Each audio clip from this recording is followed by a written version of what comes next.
Following the November 2018 election, the Board of Supervisors asked county staff to really kind of take a look at that entire day, what went right, what areas where there's opportunity for improvement. We worked very diligently to really evaluate every aspect of the election process. That review has included everything from the physical building that the registrar is currently located in, to the technology that supports elections, the equipment that supports elections, the public information that's available, volunteer opportunities and staffing supports for elections, security, logistics, really the whole gamut. The county has brought to bear probably around a dozen different areas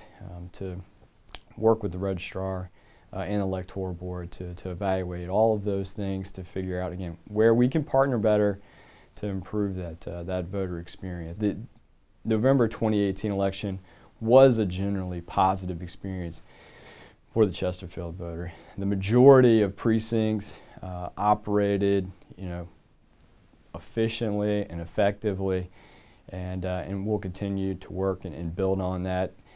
That said, there were absolutely areas for improvement. There are areas that had some challenges on election day, and I think we've got a comprehensive strategy that we're going to roll out over the course of the next 12 months. Some of the challenges that we saw in November really ranged quite a bit. It was a very heavy turnout, 40% increase from the last similarly positioned election. We also had logistical challenges.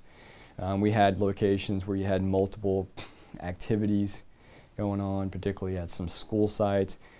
We've worked very collaboratively with the superintendent and his staff to work on the school calendar so that this coming November, this coming election day, schools will be closed down, so you won't have folks kind of bumping into one another at some of those school facilities. That will help. We had staffing levels that should have been higher in certain spots, so we really need to make sure that each precinct is staffed accordingly moving forward. It's really been a lot of analysis to come up with those more robust and differentiated staffing standards, and so we'll roll those out for the November 2019 elections, and I think that's going to have a tremendous impact on the voter experience. So another major recommendation that we're bringing forward is to have a reserve pool of resources, and that's not just electronic poll books and scanners and the equipment, but we need to have the personnel available to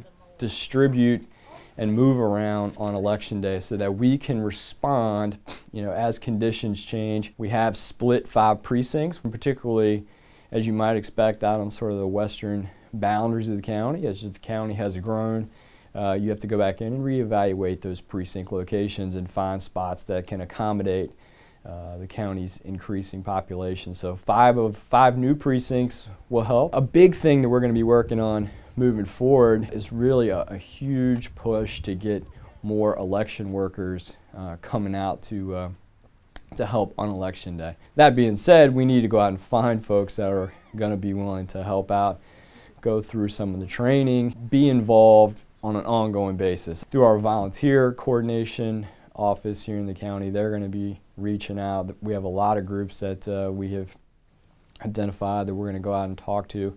I think we're going to be looking for somewhere in the neighborhood of 500 to 600 additional election workers. But the election day is a long period, so I think one of the things that we are recommending on a pilot basis at least is some shift work at some of the busier poll locations. Everyone has busy lives, and 15, 16 hours is not something that is available to everyone, so we're trying to open that opportunity up a little bit more broadly. This is one of these spots, one of these lines of business that fortunately has tremendous data that's available to us. We have that hour-by-hour trend in terms of when those lines tend to be a little bit longer than others, and we want to get that information in the hands of voters. None of any single one of these items is sort of the silver bullet, But what we do believe is a comprehensive strategy, an ongoing collaboration relationship more closely with the electoral board, respecting all of their autonomy, but offering up the county's talents where it makes sense. And I think at the end of the day, that's really what our work has been about, is making sure that for future elections that voter experience is as positive as possible.